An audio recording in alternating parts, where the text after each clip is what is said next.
The Word of God is alive and powerful, sharper than any two-edged sword, piercing even to the dividing asunder of the soul and the spirit, and of the joints and the marrow, and is a critic of thoughts and intents of the heart. All Scripture is God-breathed and is profitable for doctrine, for reproof, for correction, for instruction in righteousness, that the man of God might be mature, thoroughly furnished unto all good works. Study to show thyself approved unto God, a workman that needeth not to be ashamed, rightly dividing the word of truth. Always give yourselves fully to the work of the Lord, because you know that your labor in the Lord is not in vain. As we labor in the Lord faithfully, we wait patiently on the Lord, who makes things grow. Preach the word, be ready in season and out of season. Reprove, rebuke, exhort with great patience and instruction, for the time will come when they will not endure sound doctrine, but wanting to have their ears tickled, they will accumulate for themselves teachers in accordance to their own desires, and will turn away their ears from the truth and will turn aside to myths. Please take note that we live in a day where biblical truth is considered hate speech, even among those who profess Christ. It is loving to tell the truth, no matter how much it may hurt the hearers. For I am not ashamed of the gospel of Christ, for it is the power of God unto salvation, to everyone that believeth, to the Jew first, and also to the Greek. Your word is a lamp unto my feet and a light unto my path. And the gospel must first be preached to all the nations. Behold, the days come, saith the Lord God, that I will send a famine in the land, not a famine of bread, nor a thirst for water, but of hearing the words of the Lord. Sa dili pa kita magasugod sa atong pagpadayon sa pagtuon sa pulong sa Dios as a believer in Christ, we are mandated to name our sins, confess our sins. If we still have sins diha sa atong kalag, ato kining ikumpisal ngadto sa Dios. Iyang mando diya sa 1 John 1:9 nagaingon, if we confess our sins, He, God, is faithful and just to forgive us our sins and to cleanse us from all unrighteousness. Humani mo buhata ka na, ikaw andam na usab sa pagpadayon sa pagtuon sa pulong sa Dios. Apanalang kanimo higala nga dili paluwas, wala pa'y Kristo di sa mong kinabuhi, giawhag ka, gidapit ka. Nga imong gamiton ka ng imong positibong kabuoton sa paghimog desisyon sa pagdawat, pagtuo kang Ginoong Jesucristo, ingon nga imong bugtong manluwas o Ginoo. Kung manimo buhata ka na, ikaw na dugtong na kang Ginoong Jesucristo, luwas ka na o hatagan ka sa kinabuhing dayon. So ikaw karon andam na usab sa pag salmot nining mga magtutuo nga nagpadayon sa pagkamainiton sa ilang pagpakaon sa ilang kalag, nga mao ang spiritual momentum gitawag nato kana, o nga ikaw makapadayon usab sa pagtubo diha sa kay baluog sa grasya ni Ginoong Jesucristo. Busa ning pipila ka gutlo, magampo kita sa hilom.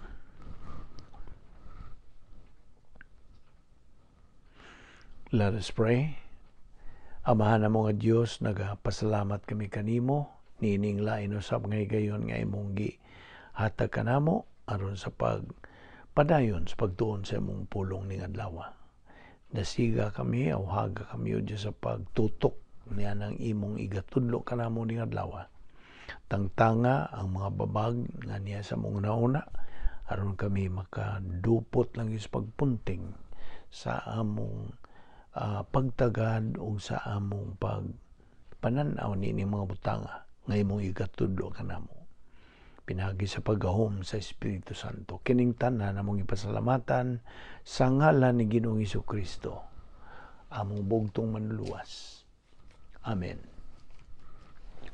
Well, padayon kita. Mayong adlaw kaninyong tanan, mga higala, mga suki, ning atong Bible study through the YouTube under the Vic Balbido Evangelistic Ministry.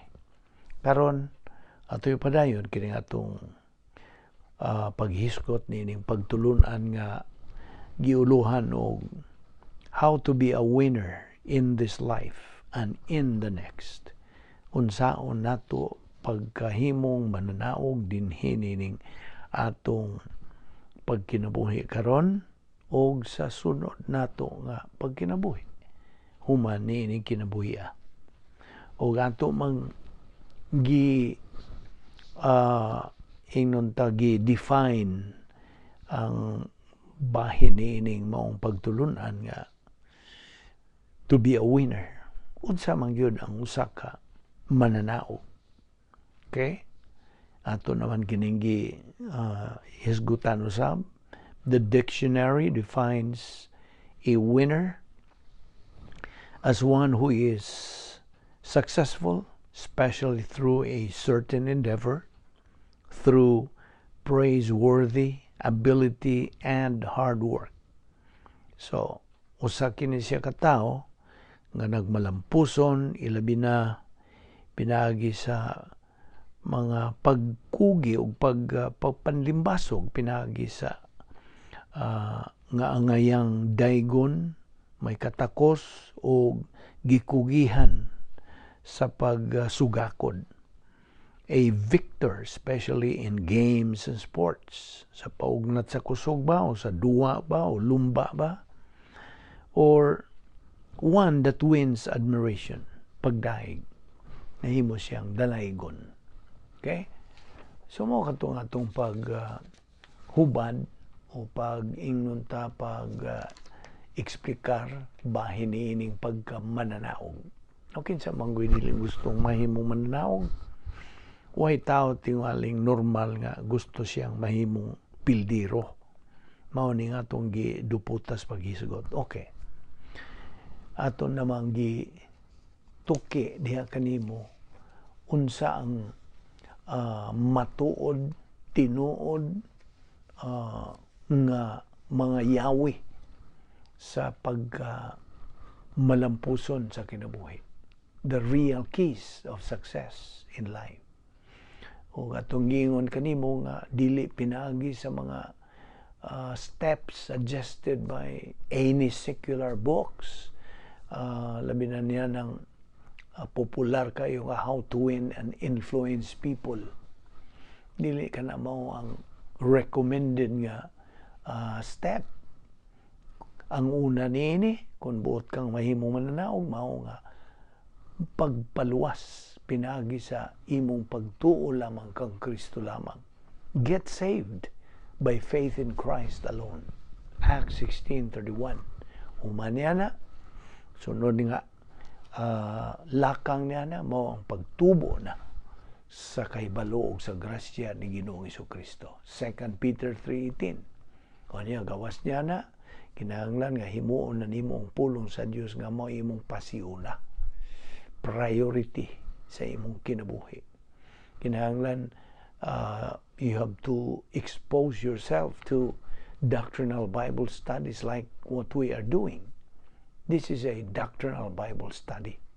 Okay? Atong gituki ang mga butang, mga doktrina, mga pagtulunan diha sa Biblia.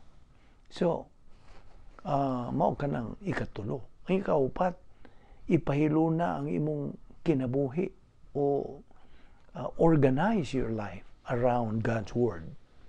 Kunya, sunod niya na, ako lang ning gilakbitan sa labas sa atong panumduman. Anong atong paggamit na sa napulo ka mga kasulbaran sa mga suliran. Okay? Mga paagi kini sa pagsulban sa mga suliran. dili ka ba buot nga ang imong mga suliran masulbad? Ang Dios nagasangkap kanatog napulo 10 problem-solving devices. Kung ikaw positibo sa imong pagtagad ngadto sa pulong sa Dios, imo kini makatunan as we go along. And we have to discuss about this exhaustively, meticulously, og dili ka magmahay kay imo kining makatunan og imo kining human imo makatuni, imo kining tuuhan, imo kining sagupon ug imo kining gamiton sa imong pagkinabuhi. Well, any promise that God makes is guaranteed. Kini iyang napulo ka mga paagi sa pagsulbad sa imong mga suliran. What I mean, it is going to work sa imong kinabuhi. Naroon na nimo. It's a matter of choice na po. You see? Naroon na nimo. Naman kay kabubuton. O may pugos ni. Ang Diyos dili makapugos nimo. Igo rang mo padayag ang Diyos nga mao kini ang angay nimo. Okay? So, alang sa kaayuhan nimo. Okay? God keeps His word. Timan inang prinsipyo ha. Dili gyud siya musipyat sa pagtuman sa iyang mga saad. So mao ni pipila lang kadto nga atong tukbil aron sa pag labas sa atong hunahuna. Okay? Ug atong gisgutan usab last time nga imong you have to sit with that you are always guided by the different operations nga atong gisgutan, the divine 7 divine provisions for believers. Unsa man to? Bible, omnipotence of God, the Holy Spirit, divine plan for the church, right pastor-teacher, privacy of the priesthood, logistical grace support, and special or naakay freedom, okay, spiritual freedom inside the divine dynasty. Ug ato na maghisgutan unsa kining divine dynasty. So, well, always set your mind to your goal. Spiritual maturity mo ni atong common goal. Let us emphasize this all the time. Nga ang atong tumong, ingon nga mga Kristohanon, ingon nga mga anak sa Dios, okay, mga luwas. Ang mando sa Dios mao nga imong ipunting kanunay ang imong hunahuna ngadto sa imong tumong, your goal as a believer. Like I said, I always say this, I have told you this, and I'll tell you again, nga our common goal as believers is spiritual maturity. Unsa ka nga that stage, spiritual maturity, is the stage where you can now possess that capacity for life na nakay katakos, how to handle life, how to deal with all the different problems and details of this life. So nakanay kaalam, I would say, di lang kay balo, kaalam yun sa pag tubang nini, pag sugakod sa pag sulbad o kanang kasulbaran iyaha gyapon sa Dios, dili sa tao. You see? So always be guided with this principle. Nga always set your mind to your goal, which is spiritual maturity. Kay mao na kana ang stage lagi ngaginganlan nato og unsa capacity stage nga diin mo na kanang higayon nga imong mahimaya ng Dios. That is our goal, to glorify God. You see, gikinahanglan natong pagtutok nini mga butanga nga di nagyud na kana mawagtang sa atong galamhan as believers. Kay we are here. We are still alive because of God's grace. And He wants us to become winners. Mao man yun ang kabubuton sa Dios. Mao na nga gimanduan kita just study. Study, learn, and apply Bible doctrine. SLA, Operation SLA, study, learn, and apply. Study, learn, and apply.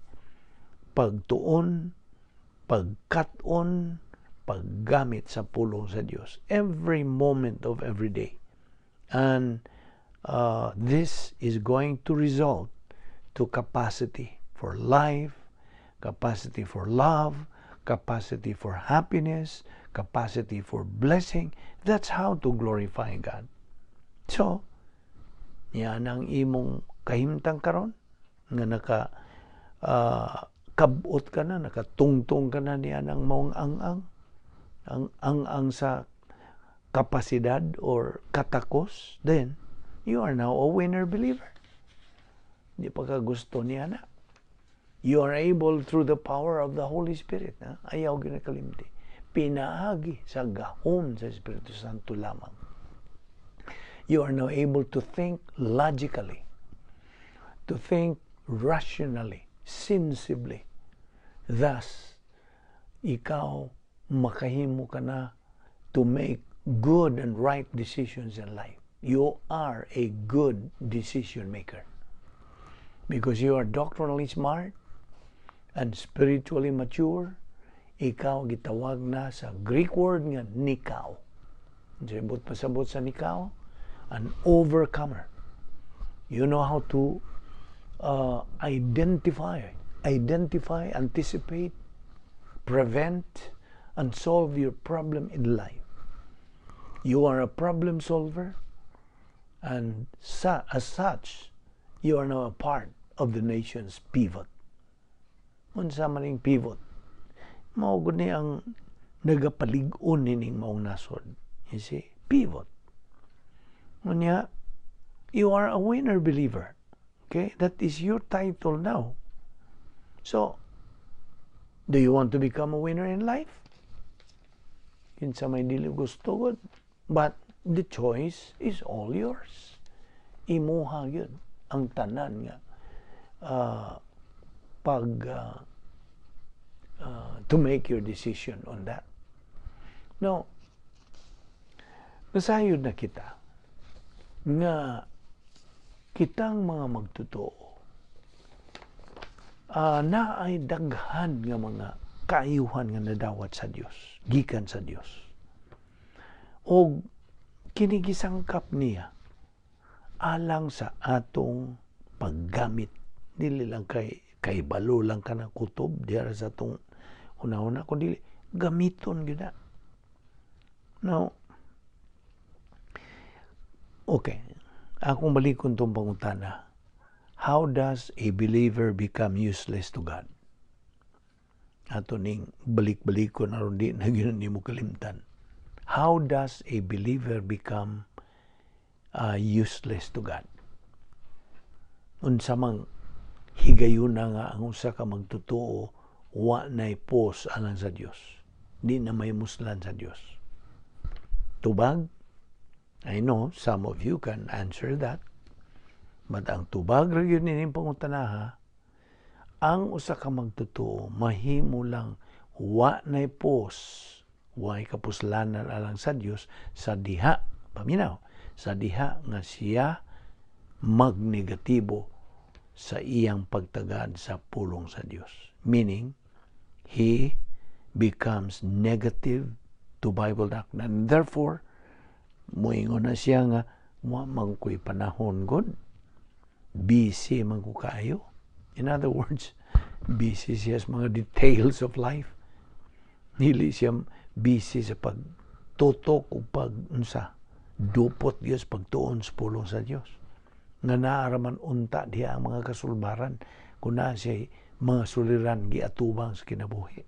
You see, eventually, kining maong magtotoo nga nagnegatibo, wanay gana, way interes, way kadasig, way tinguha, way gugma, moingon dayon siya, ko'y panahon lagi. eventually, kini siya will be disoriented to the reality of life and will easily be deceivable by false things in life. Dali ra gyud siyang dali ra gyud siyang maunsa, madani, malingla, malansis, o unsa, mabira siya ni Satanas ug siya yung mga demonyo nga ang tanan gikan ni Satanas mga false things, mga mini sa kinabuhi. But as doctrine has been telling you, and I will tell you again, that once a believer loses his interest in the Word of God, mawa ang iyang interest o gana o gugma sa pulong sa Dios, he begins to live a life of misery, confused life, a life of discipline from God. In short, he starts to live a world of unreality. Nakasabot ka? Klaro kayo ka na. If a believer says, sorry, I have no time for doctrine, ang Diyos in turn will say to him, well, I'm sorry I cannot give you my blessings, but discipline. So it's a matter of choice. It is always a matter of choice. Ang usa ka magtutuo nga moingog way panahon alang sa pagtuon sa pulong sa Dios, he becomes his own worst enemy. Ug busa, he would not be able to reach capacity for life, cannot find his niche in life, ug busa, he won't acquire spiritual discernment in life. You see, unsa man ang spiritual discernment? Ang discernment, kana lang pulong ang discernment atong kuhaon, it means your ability to distinguish which is false from the truth. Discernment, makaalinggat ka dayon. Ug kining spiritual discernment is a byproduct of success in the critical pathway. Di ba gisgutan nato ni may tungod ni critical pathway? It is classified as the critical pathway tungod kay it is indeed critical to success in life. Ug ako kanang tagang himplo nini ang ICU, Intensive Care Unit. This is critical to your well-being, di ba? Critical. It is well, of course, ako naman lagining na sinati when I was in the ICU, yatong akong heart attack, massive heart attack, o mo ka na, that ICU was critical. Now, baligtas doktrina, without Bible doctrine, sa kinabuhi niya ng usa ka magtutuo, kanang maong magtutuo, is going nowhere. Huwag siya isang kuan. Kaya ang tinuod, ug ang matuod, ug ang husto, ug tukma ang pagimaw, ngagi pasabot sa Dios, gimando sa Dios kanato mao nga kinahanglan ang atong kahibalo kaalam sa pulong sa Dios, isagol kini sa pagtuo. Knowledge of Bible doctrine mixed it together with faith. Ug mao kana ang stage 1 na.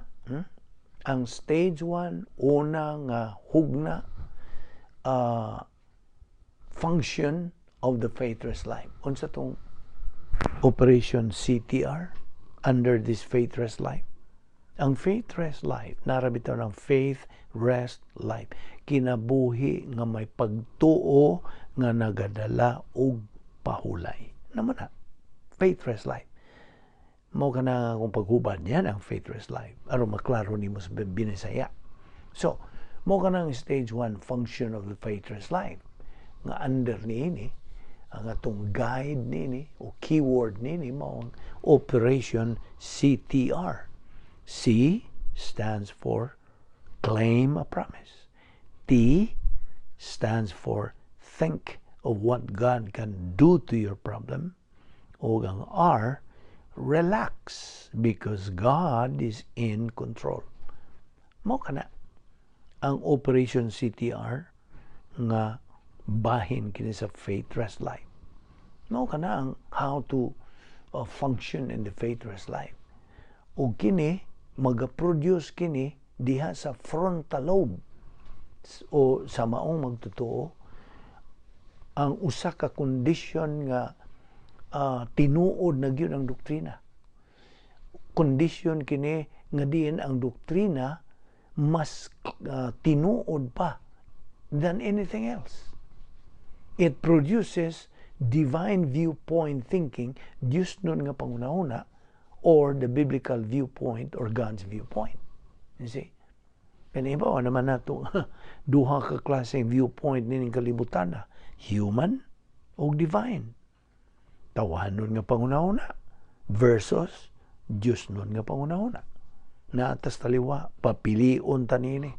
Unsa imong gustong angkonon, tawanon bang pangunahuna o Diyos nun bang pangunahuna? Nag-atbang ni sila.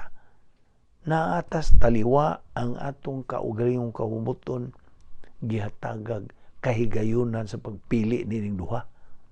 Naibaw naman ka imong pilion ang tawhanong pangunahuna unsa? Well, just to recall Isaiah 55:8 and 9 unsa gisulti? My thoughts are not your thoughts, my ways are not your ways, saith the Lord. For as the heavens are higher than the earth, so are my ways higher than your ways, my thoughts than your thoughts.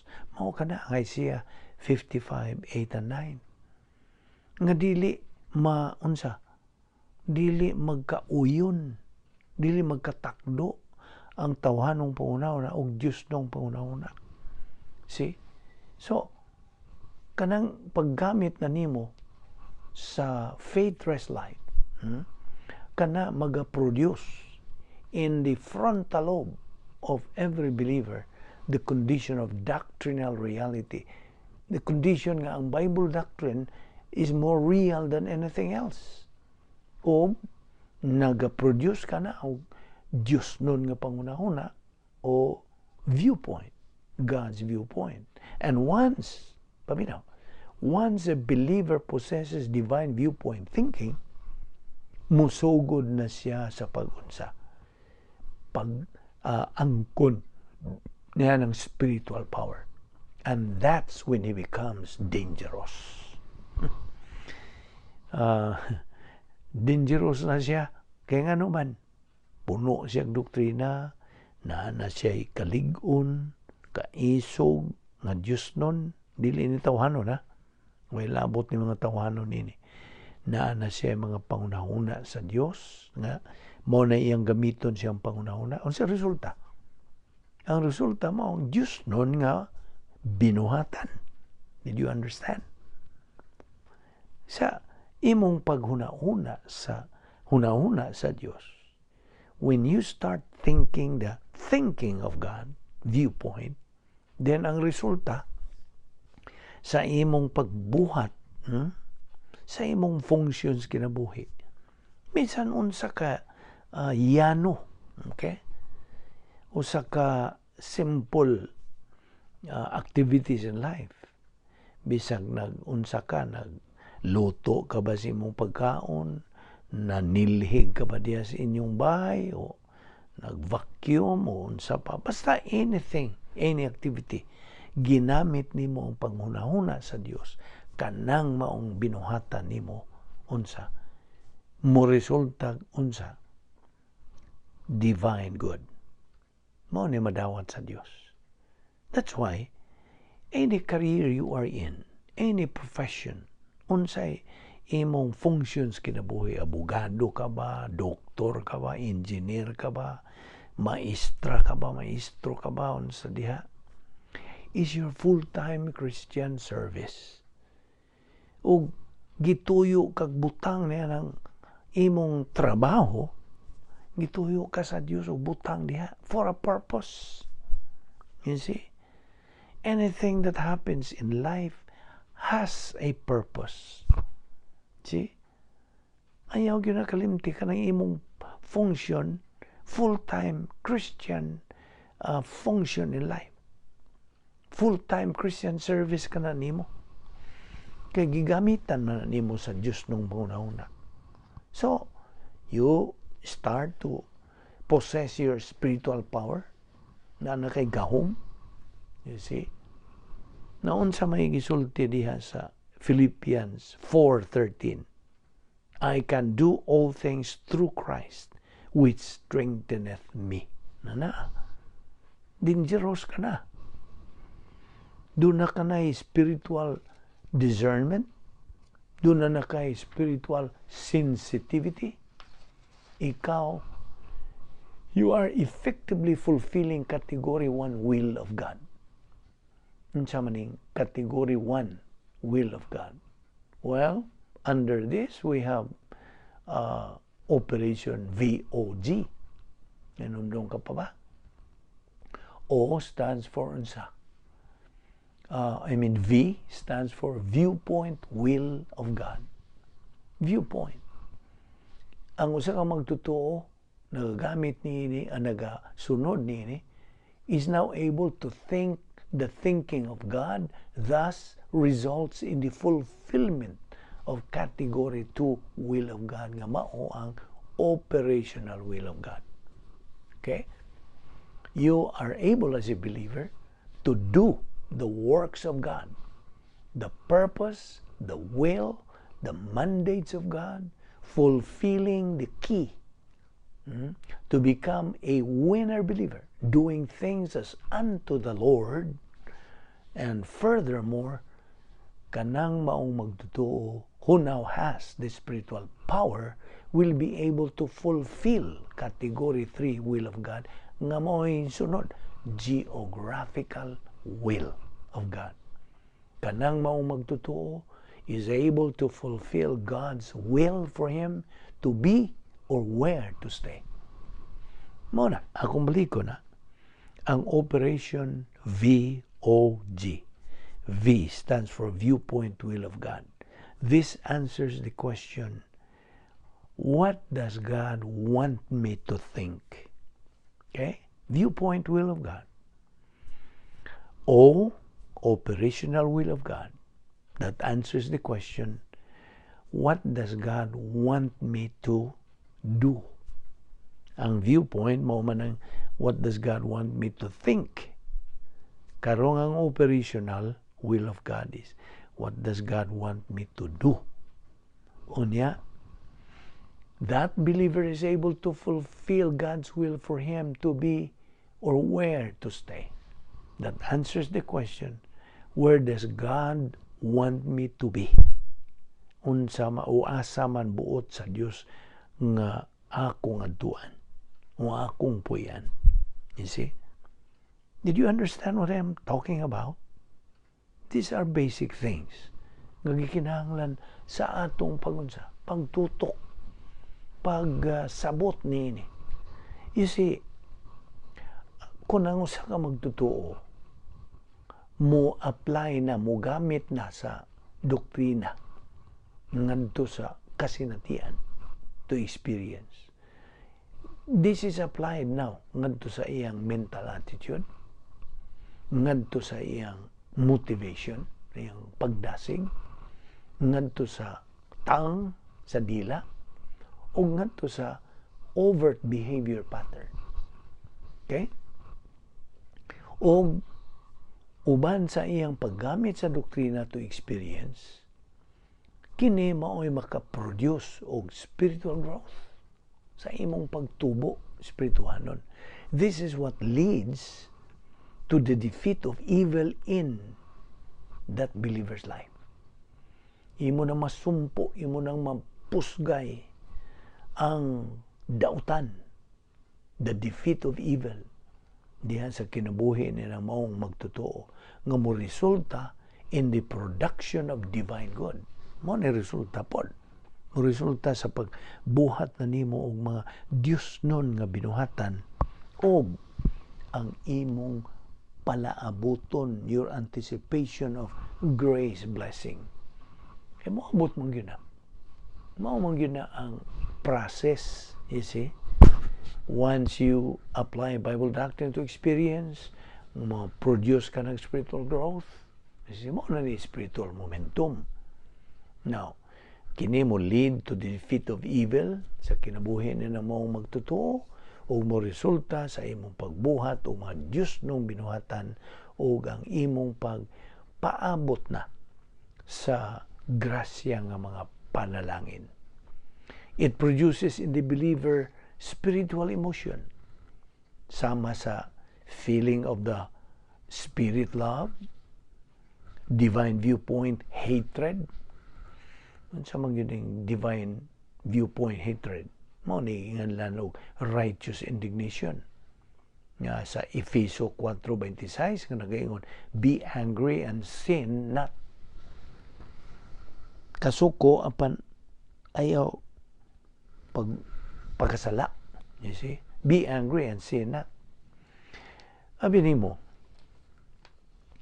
kung ang usa ka magtotoo, mamasuko, maglagot, ugwa, makasala. So is that possible? Naglagot ka, nasuko ka, apan wa ka makasa. Mao kini to be angry only at sin, only at evil. Dili sa nagabuhat. You see? It is ang gibuhat. You're angry at what is being done or at sin or at evil. Mao ka na ang ginganlan nato spiritual emotion. It further produces divine viewpoint compassion. Ang imo bang tagad pagunahuna ngadto sa uban. These are all spiritual emotions, and they are the heart and soul of the divine viewpoint lifestyle. Now, and they are the byproduct, resulta kini of your application of doctrine to experience.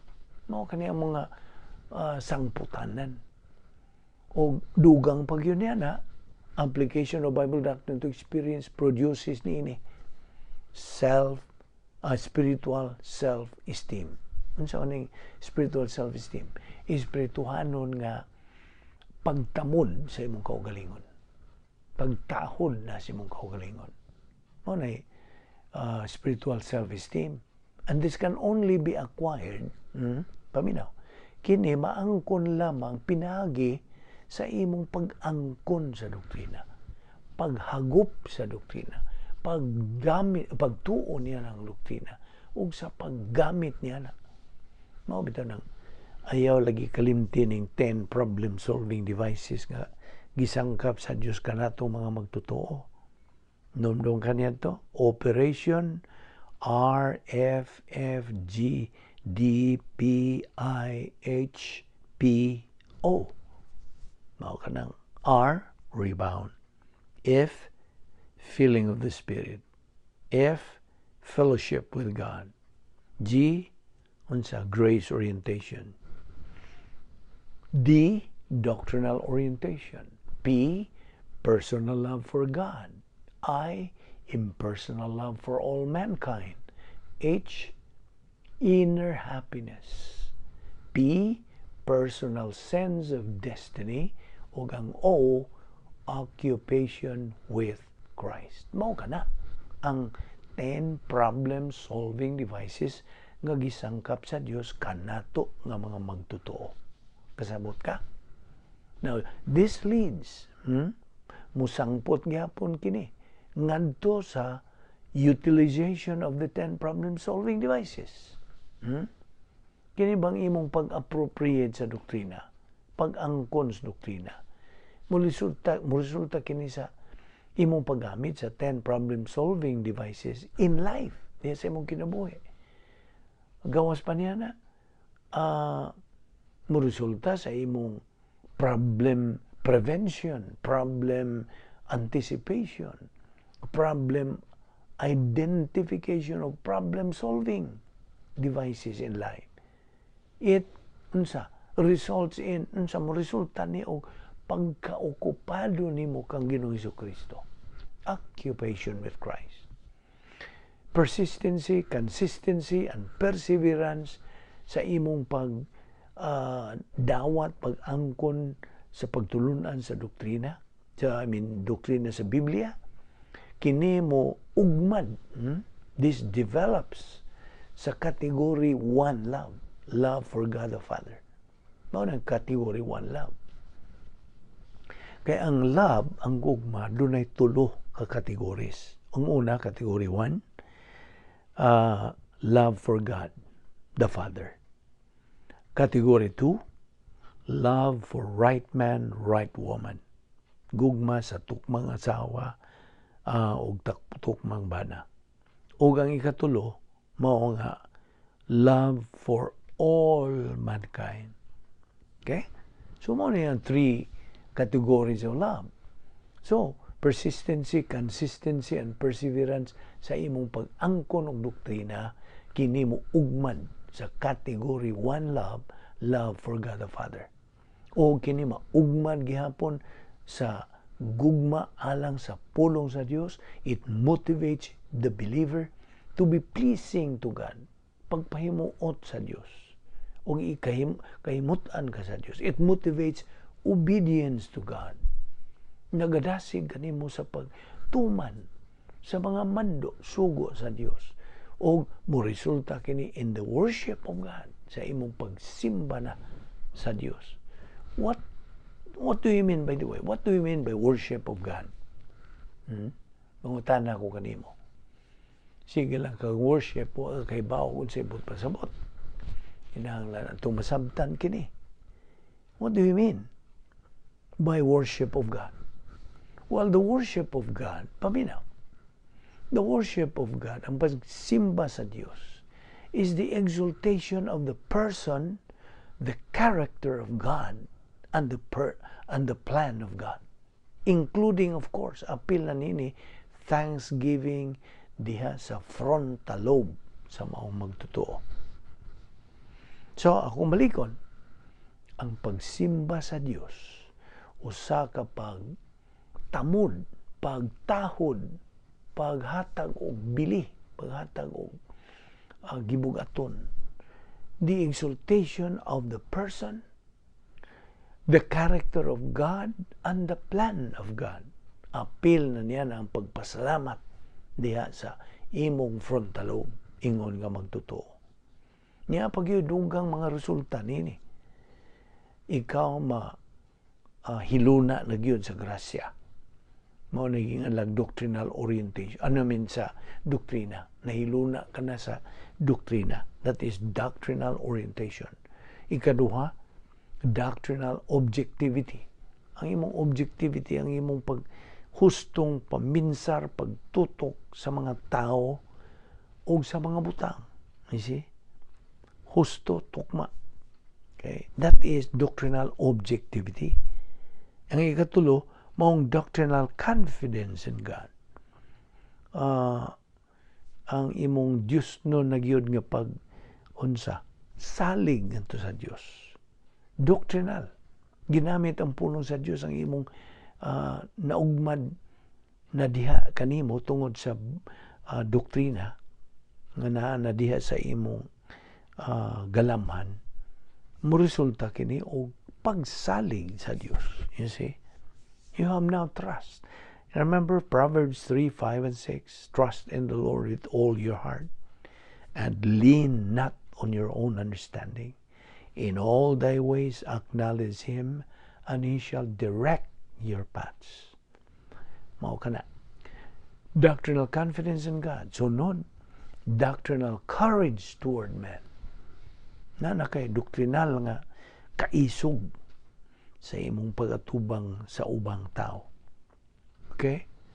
Ang ikalima, mao na ning goal orientation.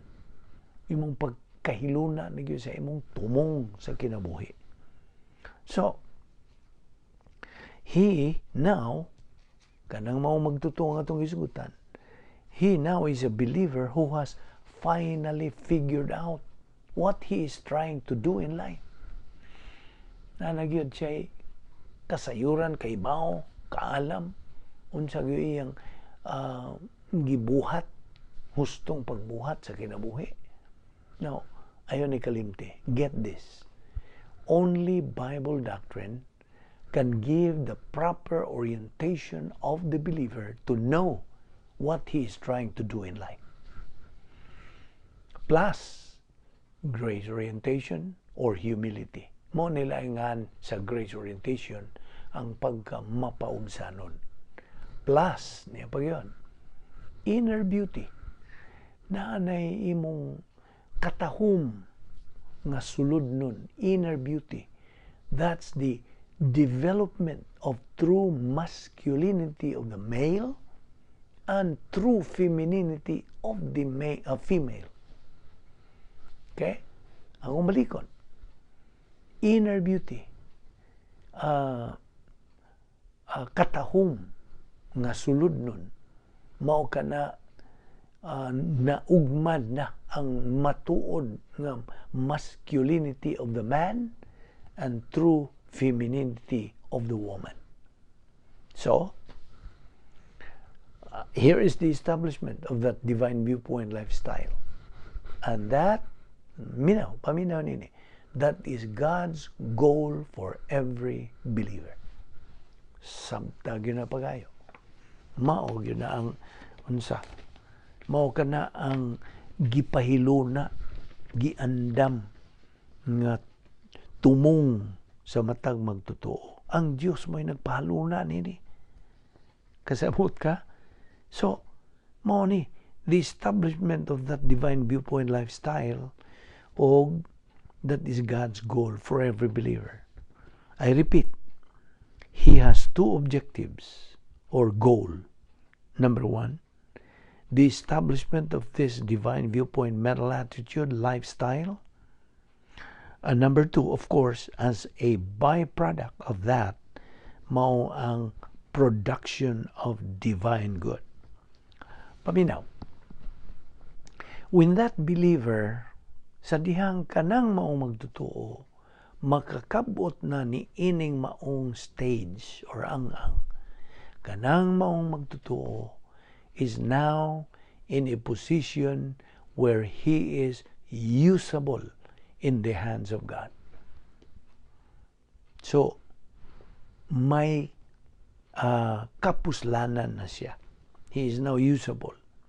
Kanang maong magtotoo, may kapuslanan na siya in the hands of God. And ang ikaduhang stage of that, of course, mao ang divine viewpoint historical impact nga ang magtotoo has to the rest of the human race both directly and indirectly. Sama niya itong kinabuhi ni Joseph. Okay? Did you remember Joseph? Siya was the object of jealousy among his brothers. Di ba?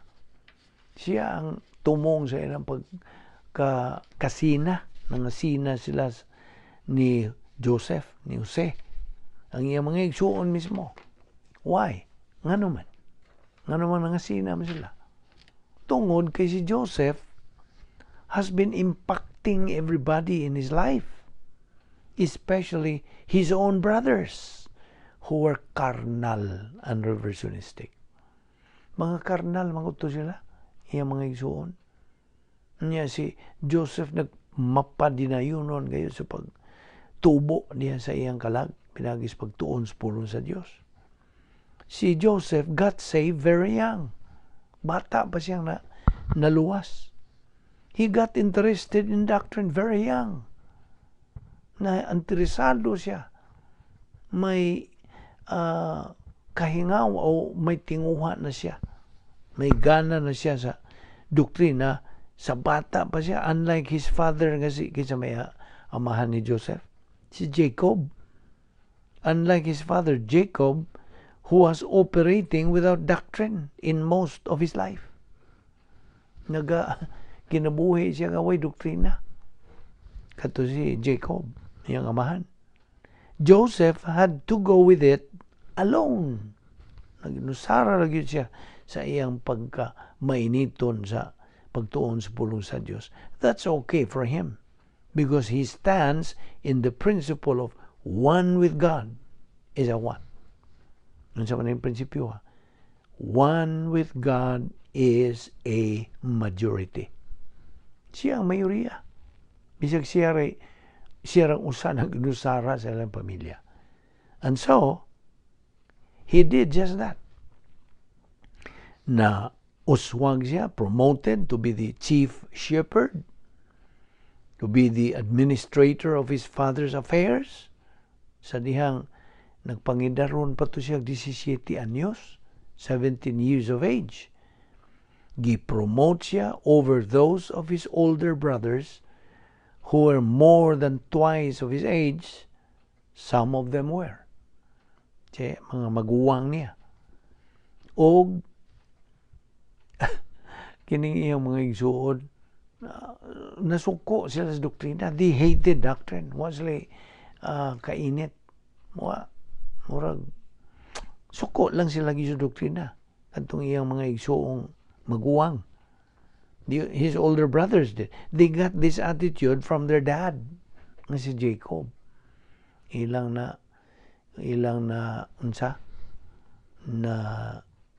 inherited nila sa ilang amahan nga si Jacob. They hated the word of God. Therefore, they hated God. Right? And they hated anybody who functioned with doctrine. Namely, si Joseph. And that is why mo hinungdan ngano one day overpowered him in Dothan sa atong makita diya sa kapitulo 37 and having overpowered him in Dothan, they threw him into a pit, bungaw, fully intending to murder him. Ito ilang tinguha, ilang patyon. But instead, they sold him into slavery into Egypt. Ilang ibaligya siya, pagka-ulipon, slave, dito sa Egypto, assumed because he would be out of sight. Lantoy-lantoyo, aron magwa sila sa ilang pananaw, he would be out of mind. Di na nila hinumduman. They will never have to deal with him again. And for 13 years, si Joseph went through the vicissitudes of rising and falling, up and down. Mauntaon to iyang aguman. He went to work for Potiphar with purchase of the slave market there in Egypt. And si Joseph nagagamit sa pertinent doctrine to experience. He kept on growing. Padayon siya sa pagtubo. Spirituhanon. He kept on being promoted. Isigi na siyang uswag. Until he became, in a matter of months, the chief administrator of Potiphar's affairs. And that is when Potiphar's wife, of course, misuway for many months to seduce tintal ni Joseph. Wa mo salir. It didn't work. Until finally, she grabbed him, iyang gigunitan siya one day and said, "We just have to go to bed." Si Joseph mingon, "Not me. I'm out of here." Dili ako labot niya na. Not me. I am out of here. And for that, si Joseph was railroaded into prison. For the same reason, he was sold into slavery into Egypt, tungod kay diha siya mga ang giingon natong doctrinal lifestyle. Gi-railroaded siya into prison. Okay? Gibanlod siya sa prisuhan. He is experiencing this time Category 1 suffering. Mao na to iyang nasinati.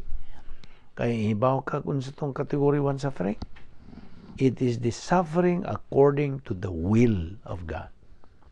Sumala sa kabubuton sa Diyos. In this case, other members of the human race causing Joseph to suffer. He not only has compassion suffering for them, kundi he also was the target of the evil, the retaliation against him because of his doctrinal lifestyle. In this case, niining higayuna, of course, Potiphar's wife. Og kinis Potiphar was stupid, like Jacob, Joseph's father, was stupid. They didn't understand what was going on. They were spiritually blind. So, kini si Joseph was imprisoned for over, how many years? Over 2 years. And from the human standpoint, it looks like a hopeless situation, right? But from the divine viewpoint, God knows exactly what was going on because God always knows what He's doing. Gusto? God does not make mistakes. Write that in your notes. Palihog. Ayaw na pada o paa. Ayaw na tangtanga. God does not make mistakes. Paminaw. And get this. God allows evil to exist on the face of the earth. Nagatugot ang Dios sa dautan nga mania dinis kalibutan, but God does not make mistakes in what He allows to come into the life of a believer in Jesus Christ, functioning with doctrine on the face of the earth. Okay? Di gyud masayop ang Dios. And therefore, God has a promotion for Joseph that it never crossed Joseph's mind. Wa gyud niya damha gyud misag gamay na lang. Joseph never imagined the nature of the promotion that God had for him in life. Wa gyud siya. Bisa gamay pagdahom. There was no way that he could see it. He was just blind to it. But Joseph was not blind because he was functioning in evil. He was not. He was not functioning in evil. He simply was blind because he does not know what the future holds for him by way of this planned promotion from God. But in order for God to get Joseph to that position, nga buot niya as the prime minister of Egypt, for it would not only be the target of immense blessing from God, ang iyang espirituanong kinabuhi would be unaffected by his temporal blessings. Daily mapiktahan. His material blessings, his position in life, his wonderful marriage in life, his spiritual life would go right on. You see? Di yun mapiktahan. O wag yun mapiktahi. You see, ang unsa by prosperity sa Visayan, ang kauswagan, okay? Ang kauswagan sa kinabuhi, prosperity in life, in many respects, is a greater test to the believer than adversity is in life. Gusto? Di ba ito naman yung gisgutan? Nga ang kinagrabihan nga pagsuway, mao ka ng pag-uswag ni mo sa kinabuhi. That is the hardest to deal. You see, og daghan nga mga magtutuo nga flank na pakyas nini, nahagba nining maong test. Okay? So prosperity in life in many respects is a greater test to the believer than adversity is. Ayaw kalimti itong 8 momentum tests. Unsa man itong 8 momentum tests? Atong reviewon gaway. Ang una nini, old si nature. Ikaduha, people, mga tao, mga katawhan. Ikatulo, thought, ang imong pangunahuna. Ikaupat, systems, mga sistema, mga pamaagi. Sunod, arrogance, imong pagkamapahitason. Sunod, hatred complex, ang imong pagkasilag, hatred. Unya, sunod, disaster. Mao ni ikapila naman ning test. 3, 4, 5, 6. Ika-7, ikapito nga testing. Ug ang ikawalo, mao ang prosperity. Kung malikon, mao ni ang 8 momentum tests. 8 ka pagsuway sa usa ka magtotoo. Okay? Ang una ni mao kinaiyang makasasala. Sunod, mga tao. Ikatulo, ang imong pangunahuna. Testingan ba? Ikaupat, ang sistema. Sistema ni kalibutan. Ikalima, mao ang imong pagka-arugante, pagka-mapahitason. Testingan na.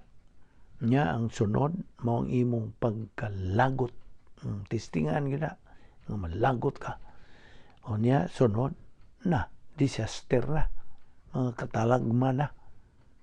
Testingan po ka, pinagi katalagman. O ang ikawalo, the hardest, mao ni hardest test, prosperity. Now, ang issue ni ini, is it going to distract the believer in his life from doctrine in phase 2?